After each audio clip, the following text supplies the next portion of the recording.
Hey everyone, Brandon with Retro Roofers here. Thank you for taking the time to watch this video. It's probably the most important one we're going to make because we're going to explain all the products necessary to register the highest level warranty offered by the biggest manufacturer in North America. It's the GAF Golden Pledge. So what do you say we go back in time? We'll show you a couple of different roofs we recently did.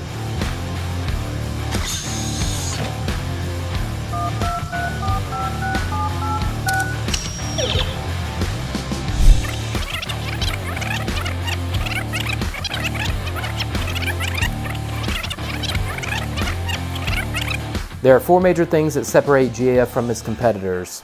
First is the wind speed warranty. It is unlimited for the first 15 years, whereas most competitors max out at 110 or 130 miles per hour. Number two is the algae warranty. GAF recently manufactured their HDZ shingles to include time-release copper capsules. That increased the algae resistance warranty to 25 years, whereas a lot of shingle manufacturers only offer 10. Number three is the pipe boots. We install lifetime pipe boots, which will be explained in this video, and should an issue occur with them, they are backed in the warranty. Other manufacturers exclude pipe boots from their warranty, and rotted pipe boots are probably the cause of at least 50% of roof leaks that occur in homes. Number four is the Good Housekeeping seal of approval. And the reason that's important is because Good Housekeeping is an outside entity that independently researches the products and backs them should something happen to GAF. We like to bring our own dump trailers. Some companies still use the old roll-off containers that they have to pay a company to bring out, and a lot of times you'll see that the driveway can get damaged with that, and they will not take responsibility for it. We don't want that to happen, so we just bring our own, back it in with our own trucks on wheels, and when the job is done, we're gonna pull it away. The next thing we'll do is place tarps around the perimeter of your home. We put them over all of your bushes. If you have any delicate flowers or plants, please let us know. We also like to cover up your AC units and definitely your pool so that no debris gets in there. We have a project supervisor that will be on site. First thing he does is check to make sure that all the proper material was delivered, and then he goes over special instructions with the crew. Now that we're all set and ready to go, the guys are gonna tear the roof all the way down to the decking so that we can spec for any rotted wood.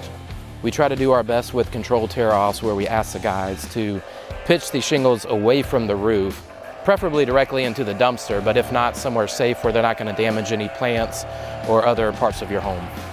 Once the roof is completely stripped off, the guys will go around with the blower and blow all of the excess debris down. Now that we've replaced all of the rotted decking on the roof, the next thing that we're going to do is install the leak barrier. What we're using for this is going to be GAF's Weather Watch. Now, a lot of companies are going to put this in the valleys for certain, but one thing that we like to do is also put it on the sidewalls, as you can see here around the dormers and where the shingles meet the wall. That is something that's not required, but we like to go that extra mile and put it there as well. The third thing that we'll do with it is put around all the pipes and penetrations.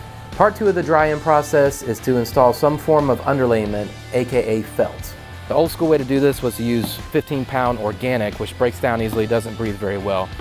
What we're using that most roofers are going to use nowadays is going to be synthetic felt, but we're specifically using the GAF Felt Buster for this one.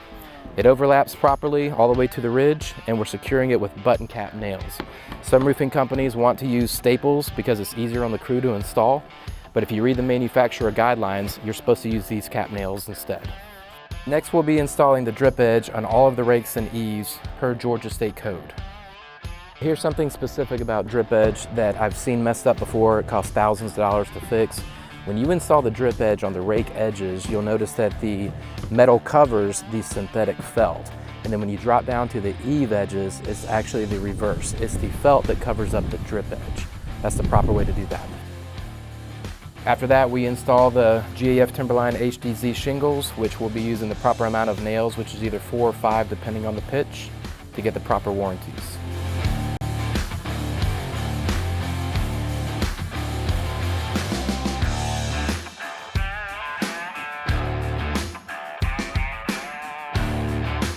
We don't want our crew to have to jump in the car and drive to the local gas station, every time they need to use the restroom.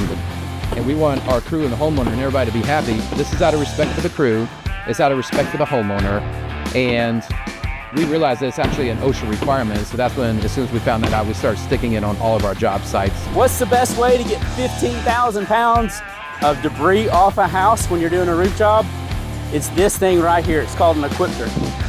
It is the best thing that we can use to protect your home, to get materials to a dumpster over there, and to keep your property clean. This is a standard 3-in-1 pipe boot that 99% of roofing companies use. This part right here where it meets the PVC plumbing pipe that shoots out of the roof will dry rot, usually around year 10. This is what we use instead. Big old hunk of steel, which is covered under the GAF Golden Pledge warranty. And as far as that warranty goes, there's actually a lot of master elites that will tell you that you're getting the Golden Pledge warranty in a lifetime roof, but they're also not using this. They may be even using a different lifetime boot, such as the Perma boot or the Ultimate Pipe boot. But if it is not the GAF labeled pivot boot, then it is not covered under the GAF warranty. The moment that we discovered that, we rewrote all of our contracts to include this. We're going to talk about starter shingles. This is a starter shingle. What a lot of roofers and contractors do to save money and time is they take a shingle, whether it's architectural or 3-tab, they flip it upside down, they use this sealant, and then they start laying the shingles like this on top of it. Problem with that is it allows for wind uplift. There's no seal here at the bottom of the roof at the edge. So all this section is not sealed.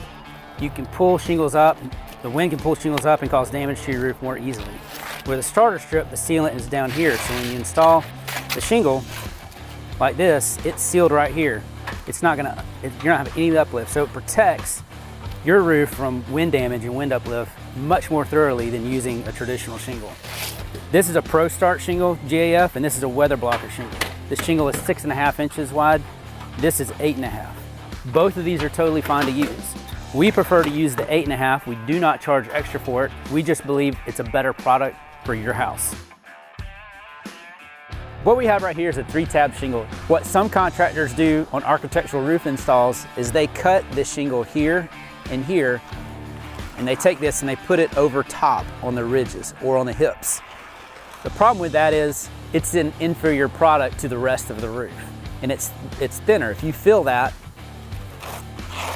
compared to any of these, it's going to be a thinner product. This is called Silar Ridge. It's a GAF product. It's a hip and ridge product, specifically made to go on your hips and ridges with architectural shingles. What we do is we use TimberTex. TimberTex is a premium GAF ridge cap product. It's premium because it's got 2 pieces put together. It's much thicker, tougher, and stronger, and it holds up better than anything else on the market. One of the homes featured in this video doesn't have ridge vent installed at the peaks because the attic space was converted into a bedroom. However, majority of the roofs we replace will require the use of ridge vents for proper warranty. The whole point of the ridge vent is to let the air in through these soffit vents, which are beneath your gutter. The air naturally rises all the way to the peaks, and at the peaks, when the wind blows, it will enter through this baffle, dip down into the cutout that you'll see that's underneath here. Should be a 3-inch opening at the peak, and then it'll come out through this other side, and that creates a suction to help move the air from these soffit vents all the way up and out through the peak of your roof. As you can see here, we like to replace the flashing anywhere that shingles meet brick. A lot of companies will try to reuse the flashing that's there, but we want to make sure that it's done properly since we're the ones putting the warranty on it.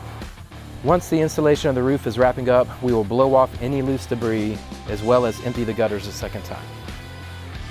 The crew will come down and pick up all of the trash and use the rolling nail magnets to pick up all of the nails around the property. There it is, folks. That's the premium way that we install GAF's Golden Pledge warranty. Give us a call or check us out on our website.